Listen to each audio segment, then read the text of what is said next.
Hola, ¿cómo están? Que el Señor les bendiga. Bienvenidos a la clase de Hebreo 1. En esta oportunidad vamos a trabajar el participio en hebreo. Fernández Granado nos dirá que el participio en el presente coinciden, ¿sí? Coinciden tanto en género y número, ¿sí? Con el sujeto, con el que está haciendo la acción. Entonces, en este caso, el verbo y el sujeto coinciden. Entonces, el participio, que aquí me equivoqué, dice participio, pero es participio, en realidad es para el hebreo, en realidad es la forma progresiva del hablar. Cuando tú tratas de decir algo como yo estoy jugando, yo estoy estudiando, yo estoy viendo, yo estoy orando. Y eso es muy importante porque les he enseñado de que la lengua da cuenta de nuestra filosofía, la lengua da cuenta de nuestra idiosincrasia, pero también de nuestra cosmovisión, de cómo vemos al mundo. Y para los hebreos, el hablar desde el presente no es una acción que tú haces como un suceso, sino como un proceso continuo. Entonces, en ese sentido, por eso es tan importante, ¿no? El tema del aprender el hebreo y enseñar en hebreo, porque eh, cuando, por ejemplo, dice, el Señor es mi pastor y nada me faltará, en realidad lo que está diciendo, el Señor está siendo mi pastor. Él me está pastoreando ahora y nada me está faltando. Nada me está faltando. Entonces, en ese sentido, creo que tiene un rigor y tiene una fuerza mucho más grande, mucho más potente en el mensaje no solamente teológico, sino muchas veces en el mensaje psicológico que la palabra de Dios tiene para nosotros. Porque no es lo mismo decirle yo soy tu esposo a tu esposa, no yo soy tu esposo, y como un título, que decir yo estoy siendo tu esposo porque te lo demuestro con mis acciones. Entonces, en ese sentido, el título, el sujeto en el hebreo antiguo, tiene que demostrarlo con las acciones que está emprendiendo para poder demostrar su identidad. Entonces, por eso es muy lindo, ¿no? Y aquí hablábamos delante de para qué les sirve el hebreo a los hermanos. Él les sirve mucho, porque no es lo mismo decirle a los hermanos que en la palabra dice, con amor eterno te he amado, a decir, ¿cierto? Con amor eterno te estoy amando, te estoy amando, o sea, te estoy amando ahora y te lo demuestro. Creo que eso es un mensaje incluso más terapéutico y sanador y liberador para aquellos que piensan que muchas veces el Señor no está haciendo nada a su favor. No, lo está haciendo incluso en el silencio. Entonces, el participio es muy importante porque nos ayuda a ver el contexto de lo que fuera un una acción progresiva. Y aquí, obviamente, tenemos ciertos patrones. En el segundo semestre vamos a aprender de que los verbos son triconsonánticos. Obviamente hay excepciones, pero la mayoría son triconsonánticos, es decir, tienen que tener tres consonantes. Y aquí tenemos el verbo, ¿cierto? Llamar, que es una shin, una mem y una rech. Y si queremos trabajarlo en el participio, en su presente, debemos, ¿cierto?, entender los diferentes patrones. Y ahí ustedes con sus ojos pueden darse cuenta de que en el masculino singular el gran patrón es la Holem. Y esa Holem puede ser puesta de dos formas. Puede ser puesta como la Holem Baf, que está aquí. Confírmenme si pueden ver, por favor, mi mouse. ¿Lo pueden ver? Sí, sí, Sí, pueden colocarlo como la Holem Baf o solamente la Holem sobre la consonante. ¿Se da cuenta? Las dos formas está bien. Las dos formas está bien. Una responde a diferentes ciertos tiempos del hebreo. Aquí en los textos más primitivos está la Holem y en los textos más nuevos está cierto, es como que se hubiesen aprendido a tener contracciones en el texto. En el femenino nos vamos a dar cuenta de que la Holem sigue apareciendo, pero se le va a añadir, ¿cierto? El segol y se le va a añadir la taf. Entonces, que es muy característico, sabemos nosotros que la taf y la hei son letras características del femenino. Entonces, con algunas excepciones que ya la hemos visto. Eh, eh, y en el plural, ¿cierto? Masculino, sabemos que la característica es el im. Entonces, en este caso, llamar, aquí, en el plural masculino, sería, ¿cierto? Muy especial, porque sería shomerim, shomerim, shomerim. Aquí me dirían, ¿y por qué se lee ese cheva si está entre dos vocales? Es porque esta vocal es larga, recuerden. Esto funciona cuando está entre, cuando las dos son cortas, esta es larga. Entonces sería shomerim. Y femenino plural, tenemos cierto las características del ot, y ese también lo vemos en los sustantivos. Entonces, en este sentido, nos refresca y se cumple lo que dice Fernández Granados cuando dice, cierto, de que muchas veces el mismo verbo cumple la función de adjetivo y de sustantivo. Entonces, ¿cuándo vamos a saber cuándo es un adjetivo? Es decir, una característica del sujeto. ¿Cuándo vamos a saber qué es un sustantivo, una persona, una cosa, o cuándo vamos a saber de qué es un verbo, es decir, una acción? Por el contexto. El contexto nos lo va a decir todo. El contexto en la transliteración es la esencia, perdón, en la traducción es la esencia. Tú no puedes trabajar sin contexto. Por eso los mejores traductores son los que mejor entienden el contexto hebreo en su tiempo, en su espacio, en su antropología, en su historia. Entre más tú conoces del contexto, mejor puedes traducir. Aquí entonces tenemos un ejemplo donde dice, y yo guardo su palabra, y yo guardo su palabra. Entonces, aquí te das cuenta, ¿cierto? Aquí tenemos be et, que esto en realidad es un símbolo de conjunción, pero aquí lo que realmente diríamos es, y, y devaró, y devaró, y de varó. ¿Por qué es de varó? Porque es su palabra, ¿no? Eso ya lo hemos visto. Eso ya es un pronombre demostrativo que demuestra que es mío, o en este caso de él. Esa O significa su. De var significa palabra y si esa simple O significa su. Entonces aquí sería ani, y ahí está yo. Ani, yo y shomer. Entonces, si te das cuenta, el hebreo sería, si lo pudiésemos traducir literal, sería y palabra, yo, guardar. Entonces ahí es donde uno, como traductor, como una persona que está tratando de traer el hebreo a tu propio idioma, tiene que traducir, como ustedes dicen, con sentido. Entonces, por eso dice, y yo guardo su palabra. Aunque en realidad lo que debiera decir, y yo estoy guardando su palabra. Y aquí le hacemos la corrección, ¿cierto? A Fernández Granado, porque aquí es el progresivo.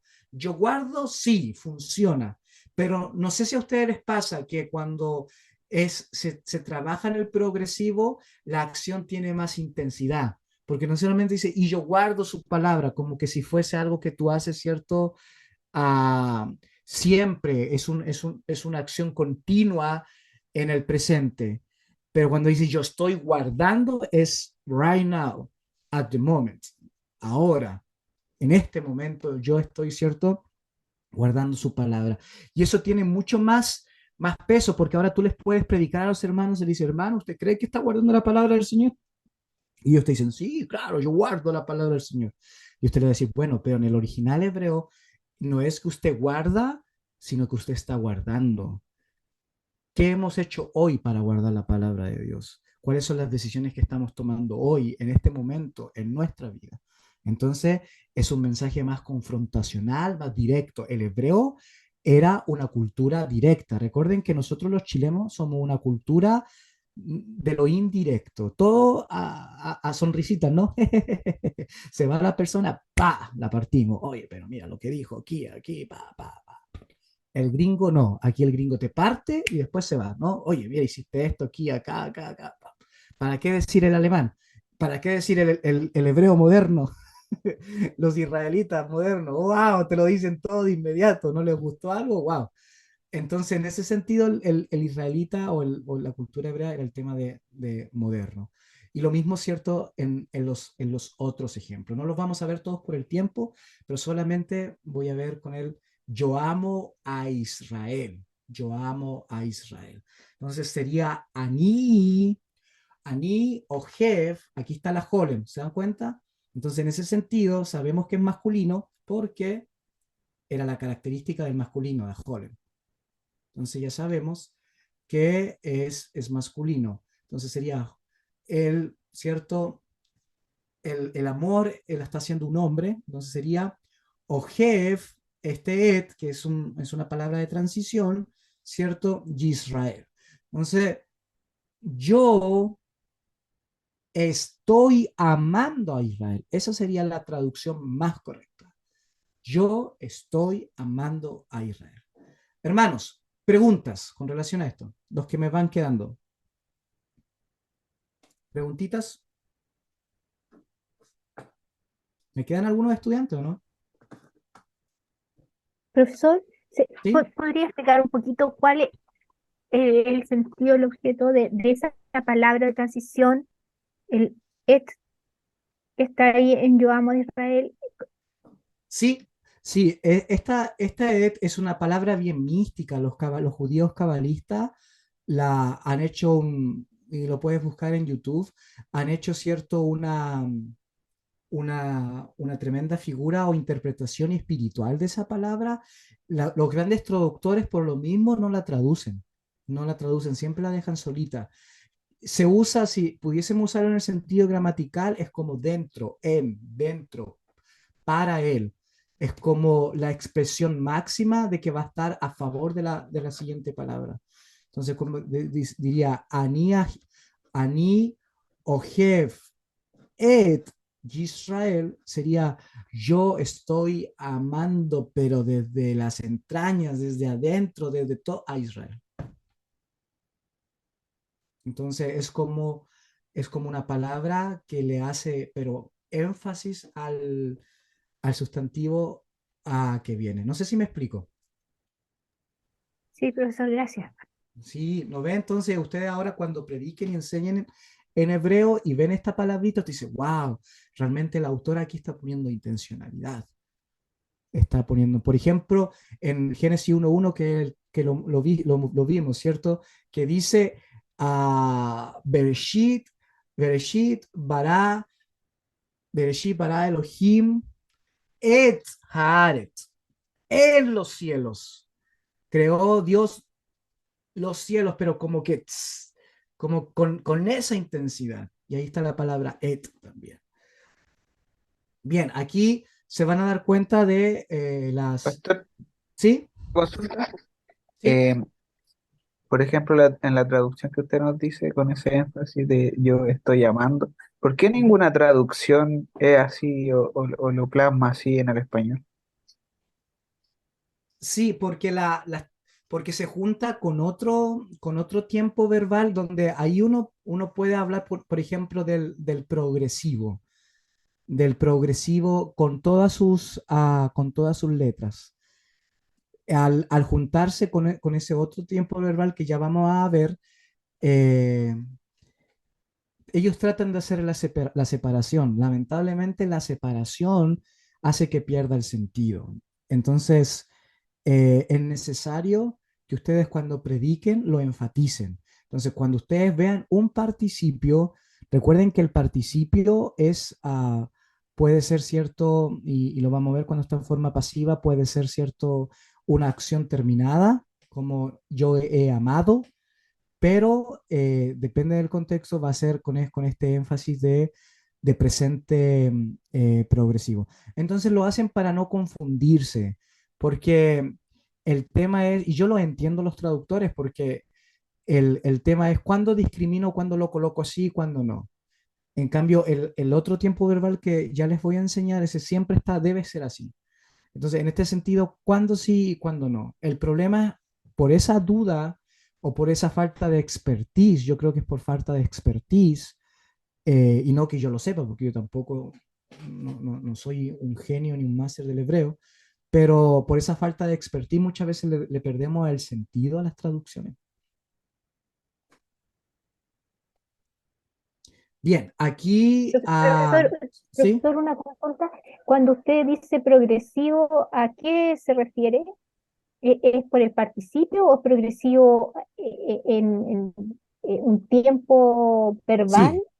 Sí, sí, en ¿Cuál- tiempo verbal, el progresivo, ¿cierto?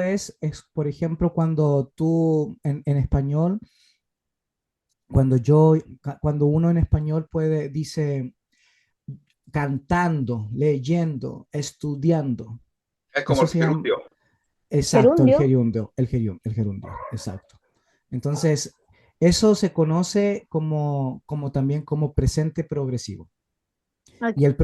el progresivo en español no es tan llamativo y por eso no se enseña tanto, pero por ejemplo en idiomas como el inglés, y muchos de ustedes saben inglés, se utiliza todo el tiempo. Uno no dice, por ejemplo, yo voy a tu casa.